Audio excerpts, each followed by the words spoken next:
So, good morning, dear students. Today we are going to learn about nuclear Overhauser effect. Now, what is nuclear Overhauser effect? तो समझने के लिए पहले हमें ये जानना होगा कि हमने कपलिंग पढ़ी है ना? कपलिंग पढ़ी है। तो जो एक है 2J कपलिंग, एक है 3J कपलिंग और तीसरी है लॉन्ग रेंज कपलिंग। ठीक है। तो लॉन्ग रेंज कपलिंग कई बार होती है, कई बार नहीं भी होती है। ठीक है। कोई ज़रूरी नहीं है कि लॉन्ग रेंज कपलिंग में, देखिए कपलिंग का जो ट्रांसफ़र का मीडियम है वो इलेक्ट्रॉन्स ही हैं। वो इलेक्ट्रॉन्स के जरिए ही ट्रांसफ़र हो सकती है, बिना इलेक्ट्रॉन्स के जो कपलिंग है एक से दूसरे में नहीं हो सकती है। तो उसके लिए बहुत सारी कंडीशन है लॉन्ग रेंज के लिए। लेकिन कई बार ऐसा होता है एनएमआर में कि दो प्रोटॉन एक दूसरे के आसपास होते हैं लॉन्ग रेंज में। ठीक है। अब वो कपल करें या ना करें ये अलग क्वेश्चन है, ये अलग बहस की बात है।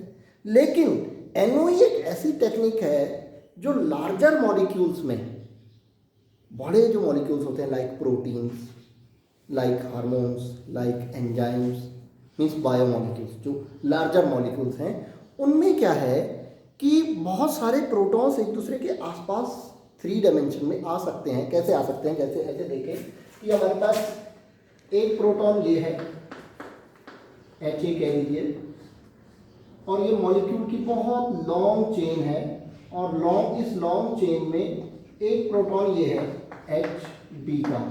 तो ये 3 डायमेंशनल स्पेस में क्लोज प्रॉक्सिमिटी में है, एक दूसरे के आसपास है। Now how to verify that कि these protons are close to each other? How we will verify that ये दो प्रोटॉन एक दूसरे के क्लोज प्रॉक्सिमिटी में आए हुए हैं? तो NMR can solve this problem and the concept in NMR will help in this. What we do, हमें इतना पता होना चाहिए कि ये जो HA है और HB है, इनकी रेजोनेंस फ्रीक्वेंसी NMR में पता होनी चाहिए।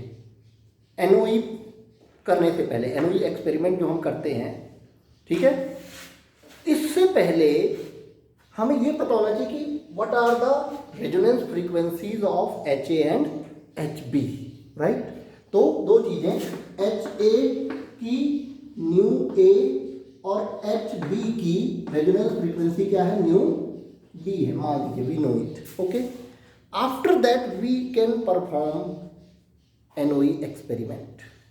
In NOE experiment, what we do, we take NMR under the condition when we irradiate this proton with its resonance frequency. मतलब हम जो NMR स्पेक्ट्रा ले रहे हैं वो स्पेक्ट्रा हम इस कंडीशन में लेंगे कि इसकी जो रेजोनेंस फ्रीक्वेंसी थी वो कंटिन्यूस मॉलिक्यूल पे पड़ती रहे। तो ये क्या रहेगा, इसकी रेजोनेंस फ्रीक्वेंसी कंटिन्यूस इस पे पड़ती रहेगी, तो ये क्या है, कंटिन्यूस एक्साइटेड स्टेट में ही रहेगा। इसकी फ्रीक्वेंसी इसको मिलती रहेगी और ये एक्साइटेड स्टेट में ही रहेगा। तो इसकी frequency irradiated, this HA will be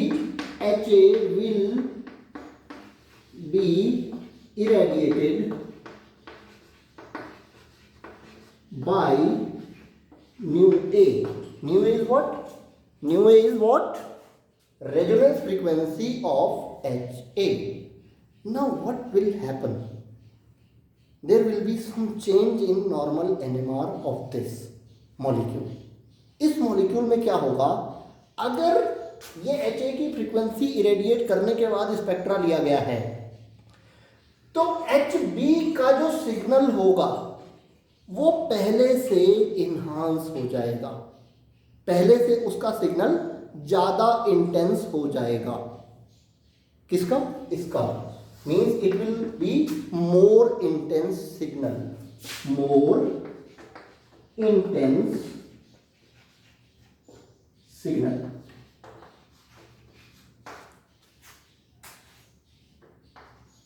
more intense signal.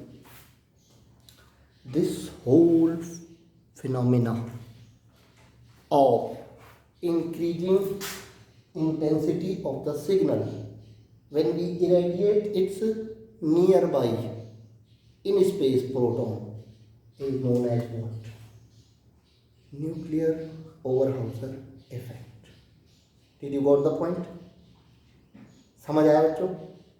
क्या समझ आया कि जब कोई क्लोज प्रॉक्सिमिटी में दो प्रोटॉन हैं, उनमें से किसी एक प्रोटॉन को हमने इरेडिएट कर दिया उसकी रेजोनेंस फ्रीक्वेंसी से, तो उसकी जो दूसरा क्लोज प्रॉक्सिमिटी वाला प्रोटॉन होगा उसका सिग्नल पहले से इंटेंस हो जाएगा, सिग्नल की इंटेंसिटी बढ़ जाएगी। कितनी बढ़ती है? सिग्नल की इंटेंसिटी बढ़ती है 15 to mostly 15 to 50% intensity increase होती है normally. 15 to increase of the intensity of signal is normally for proton NMR, it is normally increase of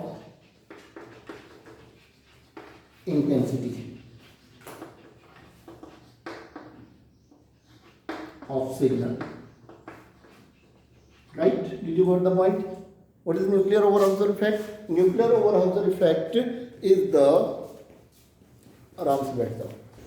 the experiment in which we can identify that whether two protons are in close proximity or not.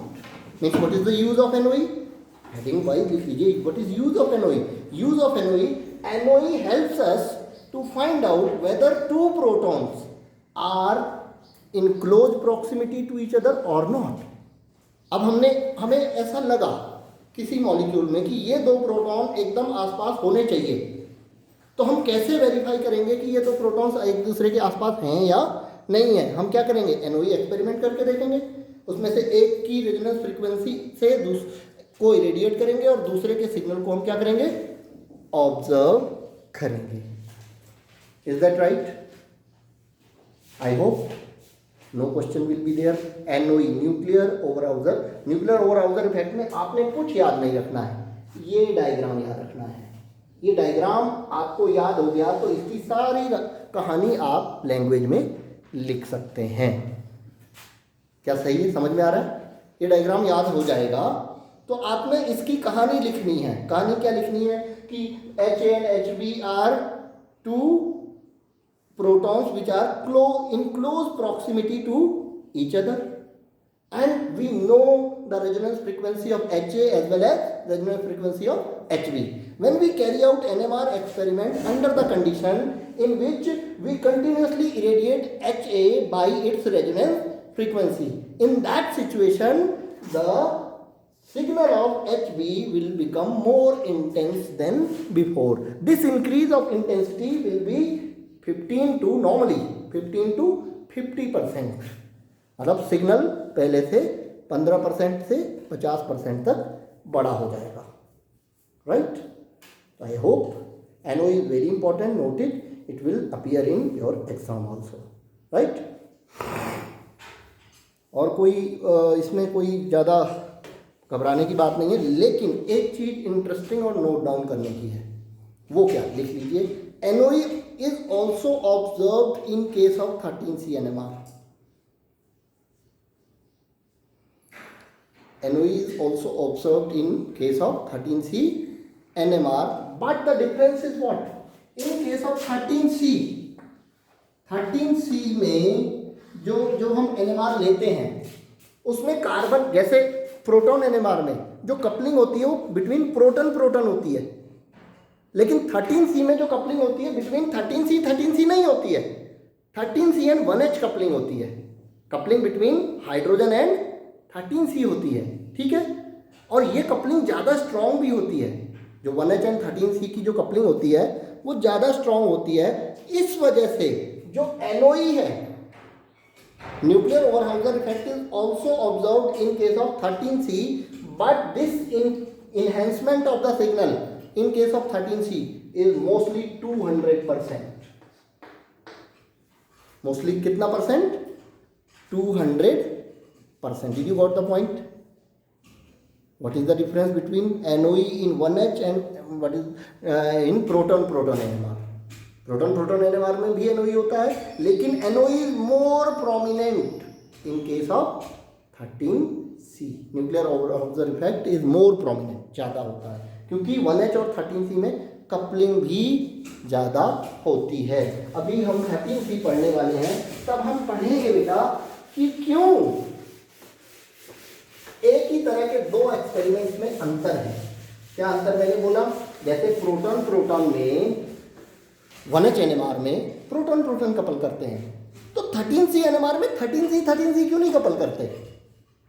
करना चाहिए ना भाई. हम किस concept से पढ़ रहे थे? हम इस कॉन्सेप्ट से पढ़ रहे थे कि प्रोटॉन एक मैग्नेट की तरह बिहेव कर रहा है, उसके नियर बाई कोई प्रोटॉन होगा, वो भी मैग्नेट की तरह बिहेव करेगा, तो दोनों एक दूसरे की स्पिन को इफेक्ट करेंगे, दोनों एक दूसरे पे इफेक्ट डालेंगे, उसी को हम कपलिंग कह देते हैं. तो व्हाई इज दैट कि in case of 13C is like a magnet and other 13C is also like a magnet, so coupling is not there. बड़ा अजीब सवाल है ना. तो now we are moving on to the 13C NMR. Next,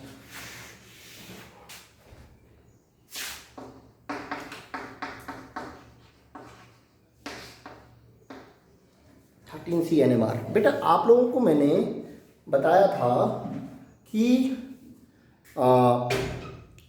जो gyromagnetic ratio है वो proton का ज़्यादा होता है और 13C का कम होता है. शायद आपको याद है, वैल्यू भी बताई थी. किसी को याद है? हाँ, 263 और 67 याद है. 1/4 होती है.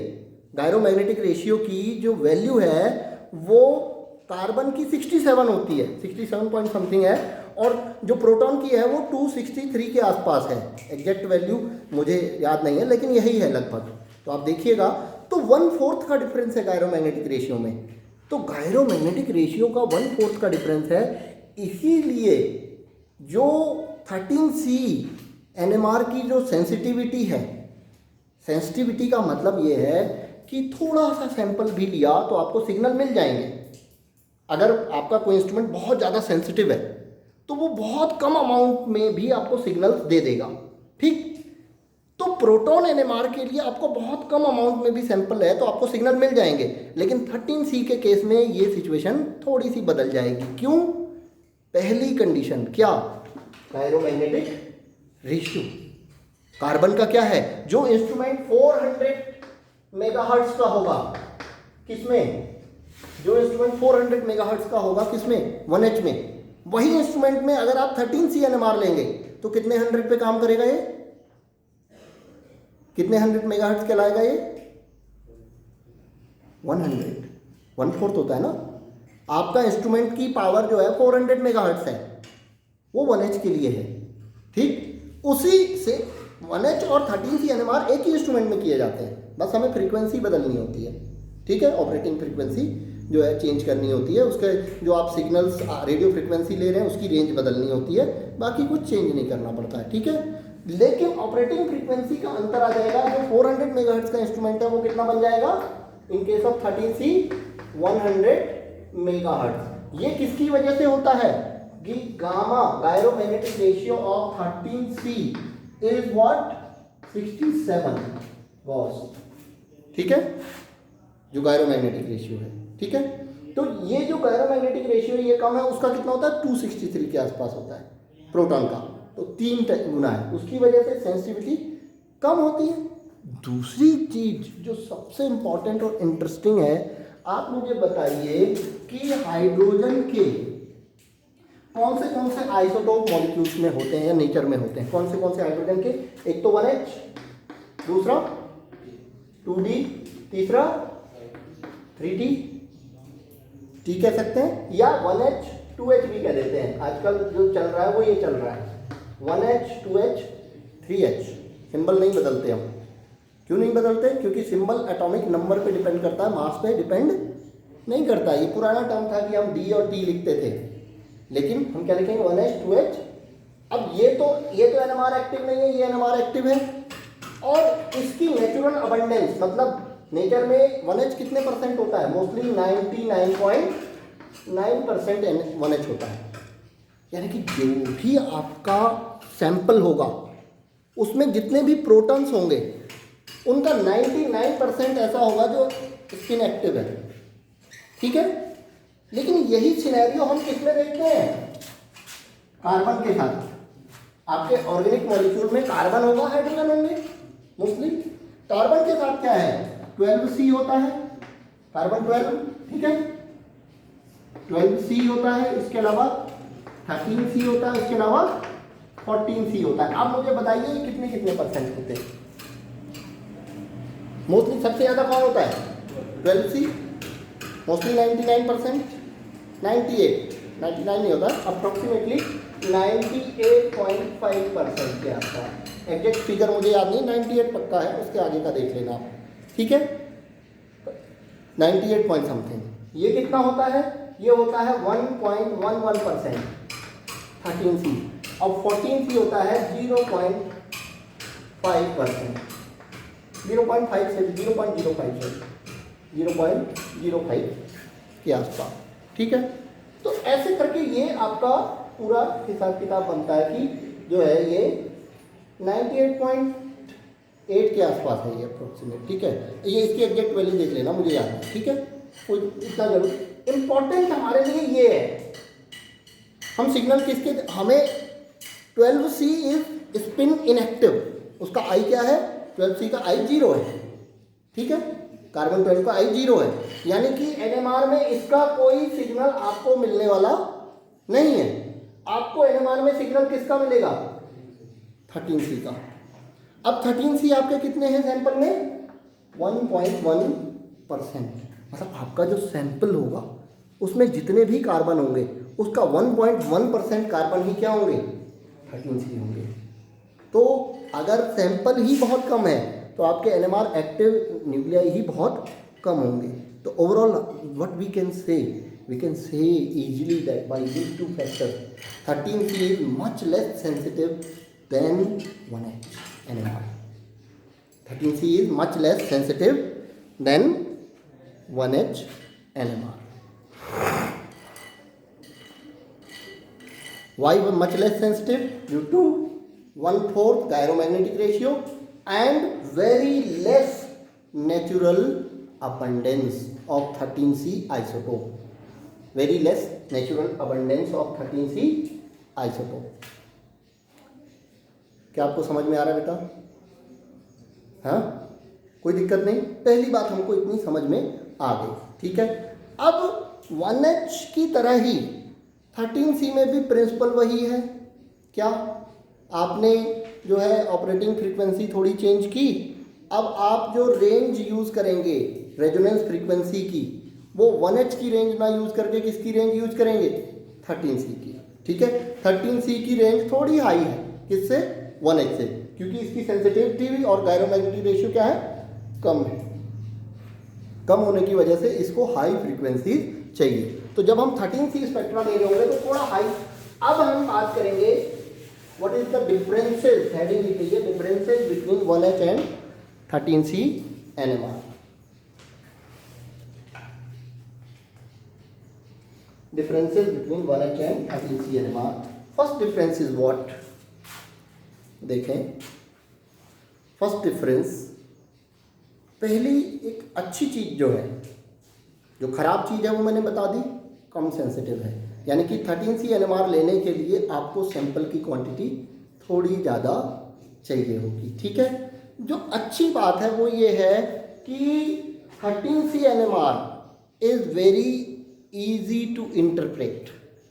13C NMR is very easy to interpret than 1H. 13C NMR very easy to interpret than 1H. Why it is very easy? This is very easy because of the point I was saying, there is no 13C coupling. because there is no 13C coupling, only 1H 13C coupling is observed. Only 1H and 13C coupling is observed, which are directly connected. अब यहाँ देखें, question is that why 13C and 13C do not couple.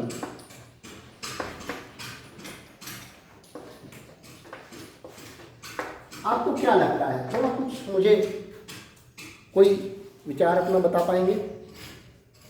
13C couple क्यों नहीं करते मुझे?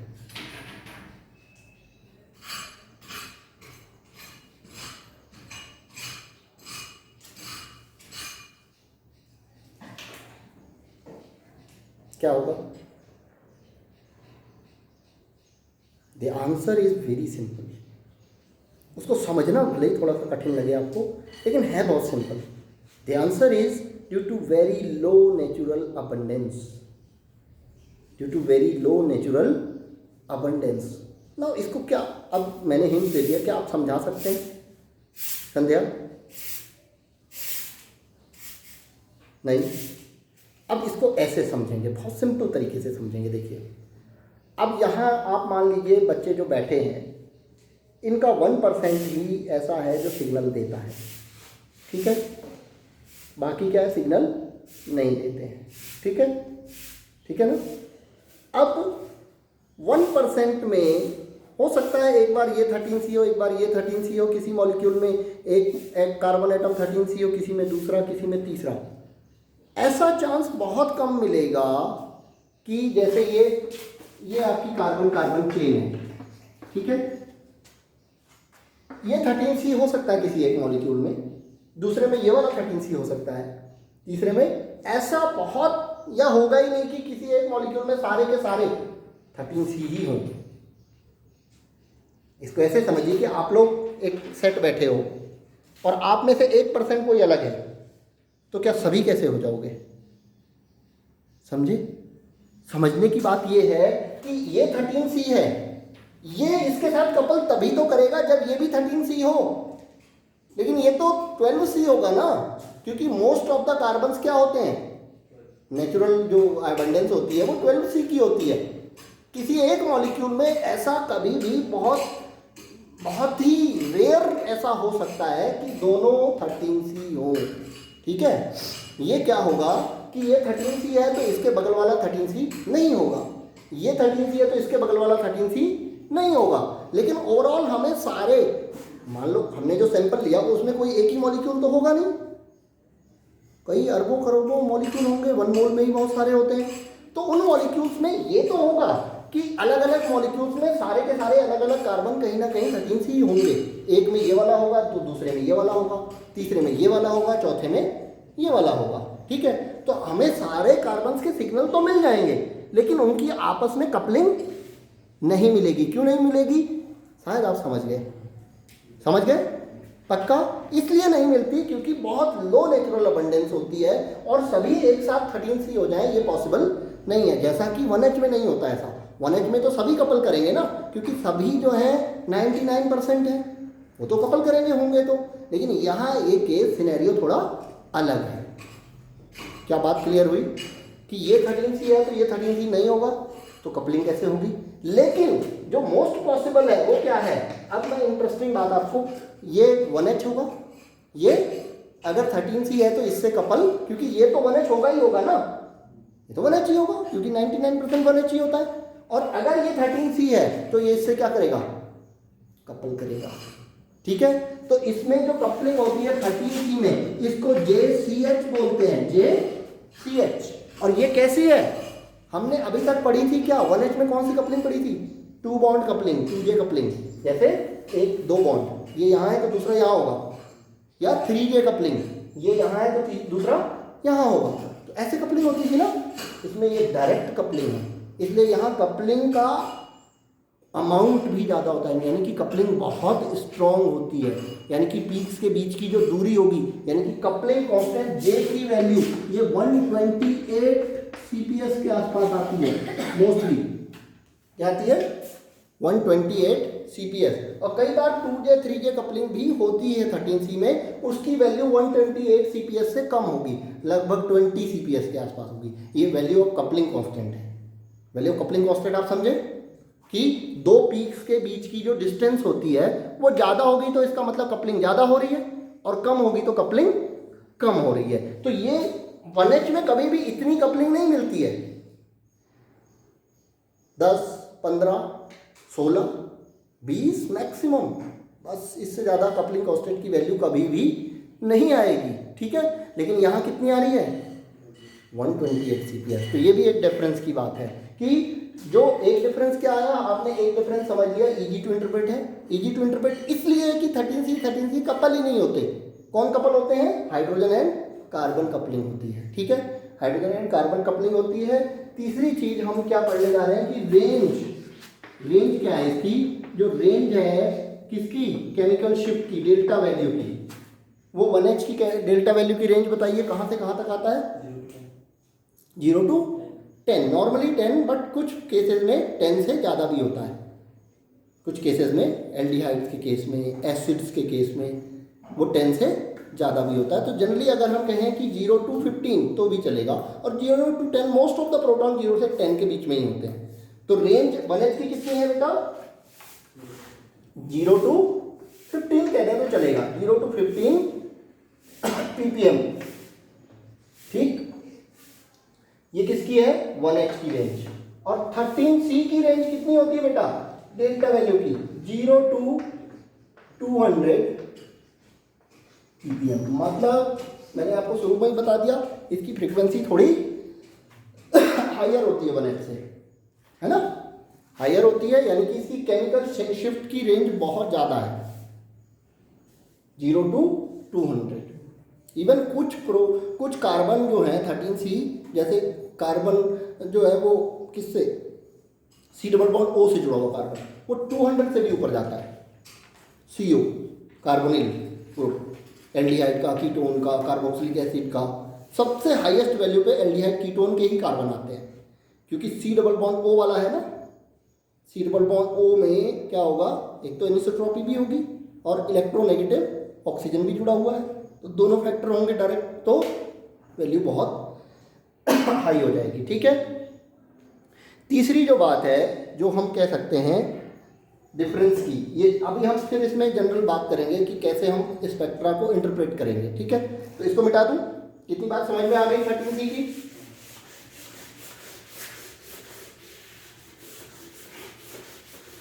तीसरा जो difference का पॉइंट है, एक चीज मैं आपको शायद 1H में स्किप कर गया, वो क्या, जैसे ये मॉलिक्यूल है OH, ठीक है। अब इसका हम NMR लेंगे तो इसका आएगा सिंगलेट, इसका आएगा क्वाड्रेट, इसका आएगा ट्रिपलेट, 3 सिग्नल मिलेंगे हमें। इसका सिग्नल नहीं भी मिल सकता है due to proton exchange sometimes, ठीक है, लेकिन मिलता है मोस्टली। अगर हाइड्रोजन बॉन्डिंग और वो प्रोटॉन एक्सचेंज का ज़्यादा चक्कर ना हो तो इसका सिग्नल मिलेगा, ठीक है। अब इसका जो सिग्नल मिलेगा सबसे पहले ये आएगा, फिर ये आएगा, फिर ये आएगा, NMR में आएंगे। अब जो सिग्नल की जो ये वाला है आपका, ये आएगा आपका ट्रिपलेट।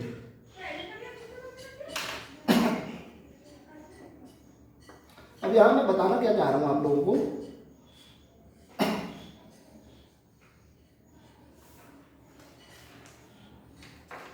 इस तरह का मुझसे NMR इसका मिलेगा आपको, ठीक। अब यहां पे एक चीज नोटिसेबल है, area under the peak, area under the peak, ऐसे करके NMR में एरिया बना होता है कुछ ऐसे, इसका एरिया यहाँ पे NMR स्पेक्ट्रा में लिखा होता है। तो एरिया इसका मान लीजिए, एरिया इसका A है, इसका B है, इसका C है, ठीक। तो एरिया अंडर द पीक, ये आपने पढ़ा होगा, area under the peak A:B:C, उसी रेशियो में होगा जिस रेशियो में ये प्रोटॉन्स का नंबर है, 1:2:3। इसका एरिया 1 टाइम तो इसके डबल होगा ये, और इसके ट्रिपल होगा ये, 3 टाइम्स। तो इनके एरिया का रेशियो क्या होगा, 1:2:3। 3. So this is called peak integration. Integration of areas under the peak. Integration of areas under the peaks in NMR is as prominent as the number of protons. अगर कहने का मतलब ये है कि जिस सिग्नल में प्रोटॉन्स जितने ज़्यादा होंगे उसका पीक का एरिया उतना ज़्यादा आएगा और जिसके कम होंगे उनका एरिया उतना कम आएगा और वो उनका रेशियो बिल्कुल फिक्स होता है 1h/nmr में। अब मैं यहाँ इसलिए बताया क्योंकि 13C में ऐसा कुछ नहीं होता है। Area under the peak does not tell about the number of carbon atoms in 13C। जैसे area under the peak in 1h tell about number of hydrogens atom responsible for that signal, but in case of 13C area under the peak does not give any information regarding the number of carbon atoms responsible for that signal। मान लीजिए 3 carbon थे, इसी का 13C लें, ठीक है, तो 3 carbon है या 2 कार्बन, 2 सिग्नल आएंगे और दोनों जगह एक एक ही कार्बन है। क्या है? एक एक ही कार्बन है ना, एक एक ही कार्बन के 2 सिग्नल आ रहे हैं, तो इनका एरिया भी 1:1 आना चाहिए। जरूरी नहीं है, कुछ भी आ सकता है वो, ठीक है। जैसे कि इस मॉलिक्यूल का 13C देखें हम,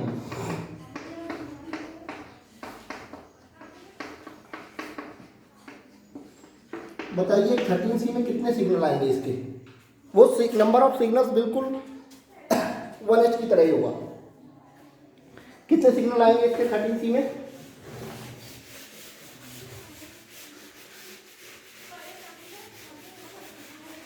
वन एच में कितने सिग्नल आएंगे? 1। 13C में 1 आएगा। कितने तरह के कार्बन है ये देखना पड़ेगा। कितने तरह के कार्बन है? कितने तरह के कार्बन है प्रिया बोलो? 2 तरह के, 2 तरह के। ये चारों एक जैसे हैं, equivalent carbon will give 1 signal, okay. And ये जो है ये 1 सिग्नल देगा, तो इसका 1 सिग्नल मिलेगा, इन चारों का 1 सिग्नल। तो जो ये 1 सिग्नल है ए, इसको कहें, इसका ए मिलेगा, ए मिलेगा, इसका ए मिलेगा, इसका भी ए मिलेगा, इसका बी मिलेगा, ठीक है। इन चारों में जो ए सिग्नल है वो कितने कार्बन की वजह से है? 4, है ना। और जो बी सिग्नल है वो कितने कार्बन की वजह से है? 1, ठीक है। ए सिग्नल 4 कार्बन की वजह से, 4 कार्बन एक जैसे हैं, उनका 1 सिग्नल आ रहा है, और बीच का जो बी कार्बन है वो 1। तो इनका एरिया का 1h की तरह मान के चले अगर, तो एरिया का जो रेशियो आना चाहिए पीक्स की एरिया का, वो 1:2 क्या आना चाहिए? 4 आना चाहिए, नहीं आएगा। कहने के मतलब ये समझ गए। तो 13C में area under the peak does not give the information regarding number of carbon atoms responsible for that particular signal। Did you got the point? अब मैं अगली चीज यहां से समझाऊं, splitting.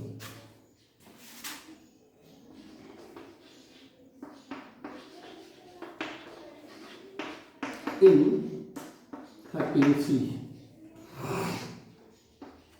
in 13C we know very well coupling is in between C and H. Coupling takes place between carbon and hydrogen, and rule is same. Rule is n+1.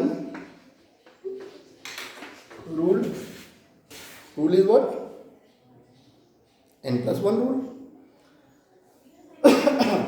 तो जिस carbon से जितने प्रोटॉन्स अटैच्ड हैं वो n हो गया और +1। तो इस कार्बन से कितने से प्रोटॉन अटैच हैं? 3।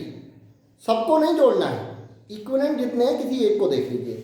इक्विवेलेंट जितने हैं किसी एक को देख ले, तो उससे कितने प्रोटॉन्स अटैच्ड हैं? 3 है ना। तो 3 है तो 3 + 1 4। तो इसका क्या आएगा? क्वाड्रेट। क्या आएगा? क्वाड्रेट, ठीक। और इसका क्या आएगा? इससे कोई प्रोटॉन नहीं है, 0, ठीक है। तो 0 + 1 is 1। तो इसका क्या आएगा? सिंगलेट। शायद आप स्प्लिटिंग समझ गए होंगे। तो ये बहुत आसान है, इसमें 13C में बहुत आसान है। इसका आप एक एक मुझे करके बताओगे। बताइए CH3 CH2 CH2 CH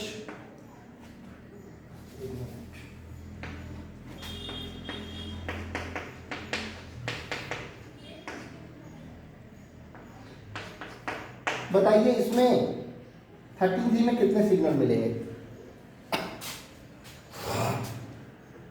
कितने सिग्नल आएंगे? Number of signals in 13C NMR. You have to focus on carbons. How many equivalent carbons are there? कितने equivalent कार्बन है?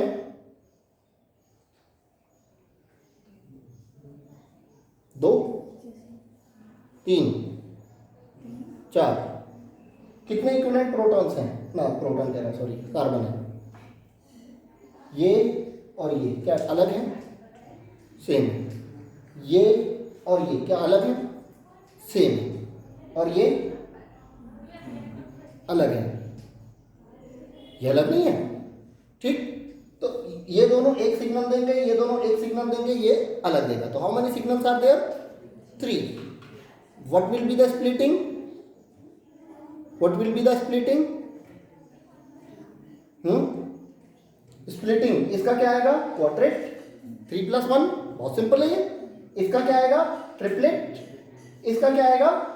डबलेट. यानी कि हमें 3 सिग्नल मिलेंगे, एक क्वाड्रेट मिलेगा, एक ट्रिपलेट मिलेगा, एक डबलेट मिलेगा. बस इसको नोट कर लीजिए. आई थिंक 13C बहुत ईजी है. किससे? एज कंपेयर टू 1H, है ना? ठीक है, मे बी आप समझ गए. अब इसमें प्रॉब्लम कहाँ आती है? प्रॉब्लम तब जनरेट हो जाती है कई बार स्प्लिटिंग थोड़ी कॉम्प्लिकेट भी हो सकती है. ये तो हम बहुत सिंपल केस लेके चल रहे हैं. क्या सिंपल केस में क्या होता है कि ये इसकी स्प्लिटिंग इसी की वजह से होती है, लेकिन कई बार 3J कपलिंग भी हो सकती है. ये कार्बन इन प्रोटॉन से भी कपल कर सकता है. CH कपलिंग के अलावा जो 3J कपलिंग है, भाई किसने कहा है कि ये 13C है तो इसके बगल वाले प्रोटॉन से इसको इंटरेक्ट नहीं करना है? कर सकता है वो. और जब करने लगता है ऐसा तो स्प्लिटिंग बड़ी कॉम्प्लिकेटेड हो जाती है. तब समझ पाना बिल्कुल कठिन हो जाता है. तो तब हमें यूज़ करना पड़ता है डीकपलिंग एक्सपेरिमेंट्स. क्या करते हैं? डीकपलिंग एक्सपेरिमेंट्स करते हैं. सेलेक्टिवली डीकपल करते हैं. जैसे हमने NOE में किया था, याद आ रहा है? किसी एक को हमने इरेडिएट कर दिया तो वो एक्साइटेड स्टेट में चला गया, तो वो ऐसा बिहेव कर रहा है कि वो वहाँ है ही नहीं. ठीक है, तो दूसरे की बगल वाले की इंटेंसिटी बढ़ गई. ऐसे ही यहाँ भी करते हैं हम, डीकपलिंग करते हैं. इनको गायब करते हैं रेडिएट करके, बाकियों को एक का सिग्नल देखते हैं तो पता चलता है कि हाँ इसका सिग्नल इसकी वजह से ट्रिपलेट आना था, आ रहा है. फिर दूसरों को गायब करते हैं. ऐसे सेलेक्टिवली हम डीकपलिंग एक्सपेरिमेंट करके 13C को सिंप्लीफाई, अगर कॉम्प्लिकेट हो गया है तो we can simplify using decoupling experiments. Did you got the point? Sure. आगे बढ़ें. आगे बढ़ते हैं. अगली बात हम करने जा रहे हैं क्या? केमिकल शिफ्ट की. ये तो हो गई अभी तक की हमारी बात कि स्पिन स्पिन डीकपलिंग हमने पढ़, स्पिन स्पिन स्प्लिटिंग पढ़ ली कैसे होती है. तो इसमें आप लोगों को मैं वर्क दे रहा हूँ बेटा. क्या? जैसे आपने काम किया किसके साथ? 1H के साथ. दिखाया मुझे किसी ने भी नहीं. आज दिखाओगे अगर लाए हो तो. ठीक है, जैसे आपने काम किया 1H के साथ, वही आप काम करोगे किसके साथ? 13C के साथ. सेम. अगर NMR ढंग से सीखनी है तो स्पेक्ट्रा पे वर्क करना पड़ेगा. ठीक है, वर्क करिए, समझ में आएगा बहुत कुछ. ठीक है, तो करके लाएंगे ऐसे ही करीब 15-20 मॉलिक्यूल्स का 13C आप ड्रॉ करेंगे. ठीक है, घर से कर लेंगे पक्का. चलिए आगे बढ़ते हैं. क्या? Chemical shift.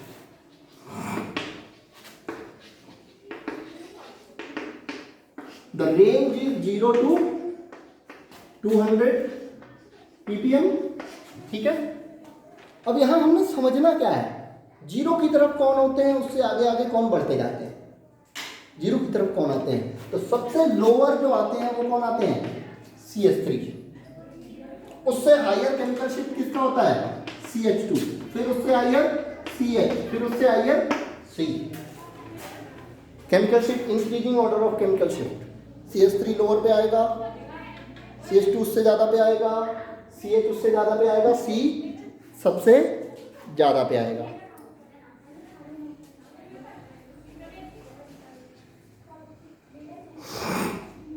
अब आ जाएंगे हमारे पास फंक्शनल ग्रुप वाले कार्बन.